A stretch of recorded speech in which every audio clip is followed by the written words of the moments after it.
Hey everyone, today we're going to continue talking about This Holy Day by Jill Deville, my latest book release that was done in 2025, and it's focused on holidays and breaking religion and tradition, ways of being judgmental or thinking that we're just going to pop fireworks because they say pop fireworks, it's New Year's.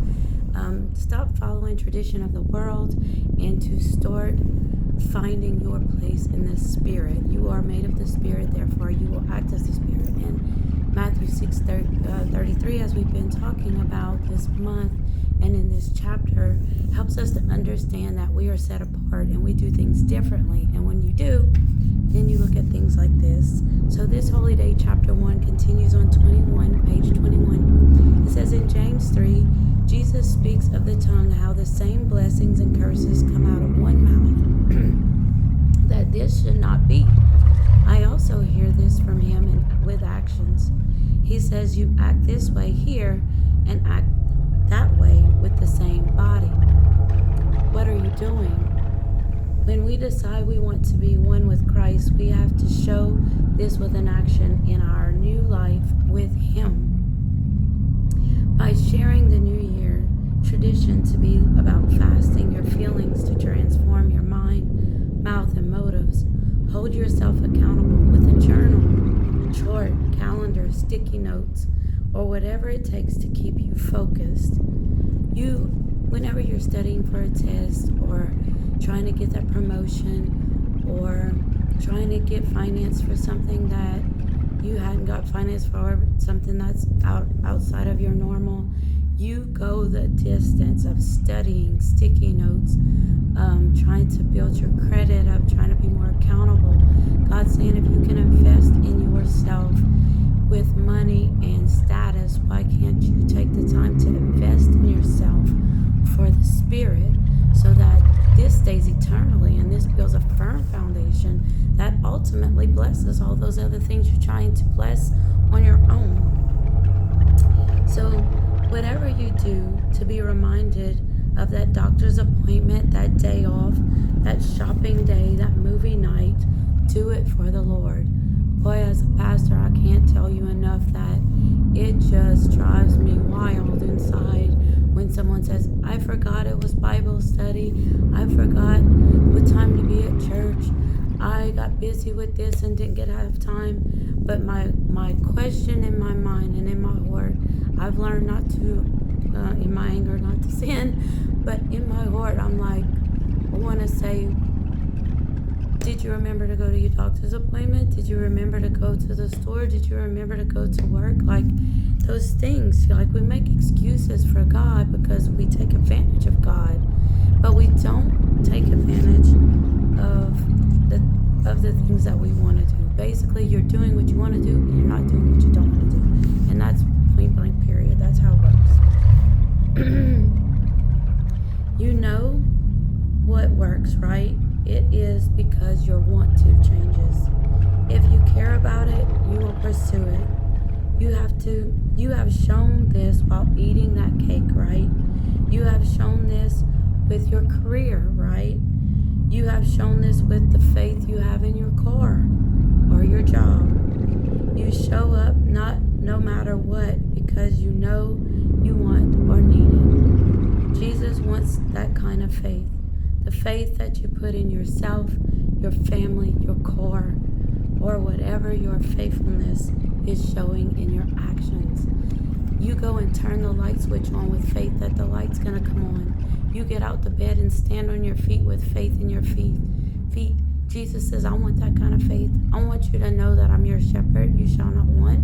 And whenever you want, you know this, and it's a reaction in your very being. To start this fast, do a self-checkup. What would make your day better? What do I do that causes things in my life to be better or worse? You see, we can't change what people, places, and things is going to come up with during the day or how they're going to treat us, but we can change how we react to it. It is hard. God did not say it wasn't hard. He came here and as Jesus and showed us how hard it was, but He also showed us what to do in it. If you are thinking there is nothing, then get into prayer. God will show you there is always something. Let's say it is defense. When you are corrected, it upsets you. When you are talked about, it upsets you. When someone comes against you with envy, pride, or anger, this upsets you. Guess what? It upset Jesus too. However, he showed us what he did in response. See, we have to realize that these people that drive slow in front of us, or our teens that get a little rebellious or sassy with us, or the bill that comes in that's outside of our budget, they are not attacks from the enemy. They are not demonic. They are vices that are meant to bring out your stuff that you shove down in the creases.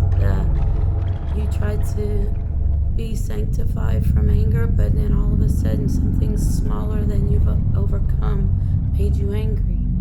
So this bill that came in the mail that made you have a little fear is not meant to bring you fear. It is meant to reveal to you your faith. It is meant to remind you of what God has already done for you. It is a bonding experience and a breakthrough experience and a testimony for somebody else that is around you when you react to it in faith versus how you want to react sometimes in feelings.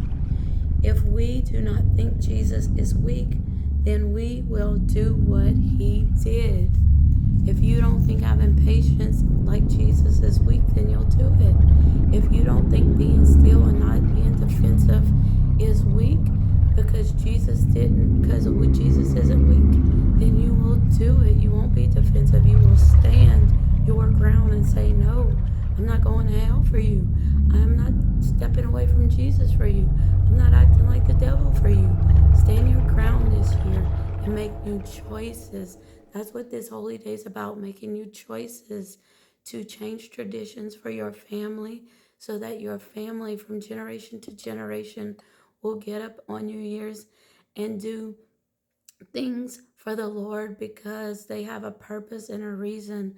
They're not just going to say we popping them because everybody's popping them, or we fasting because everybody's fasting, or we have a New Year's resolution because everyone else does and we want a new start.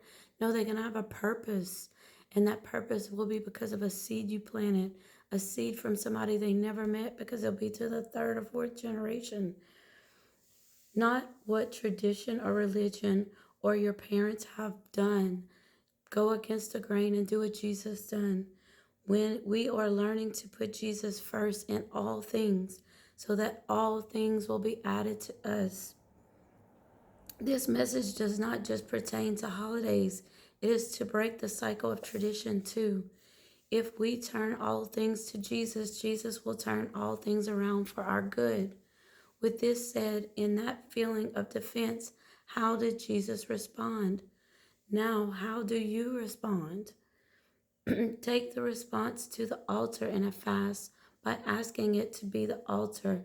You are saying, Lord, here is my pity party. When I am feeling like pouting, I will pray and praise you instead.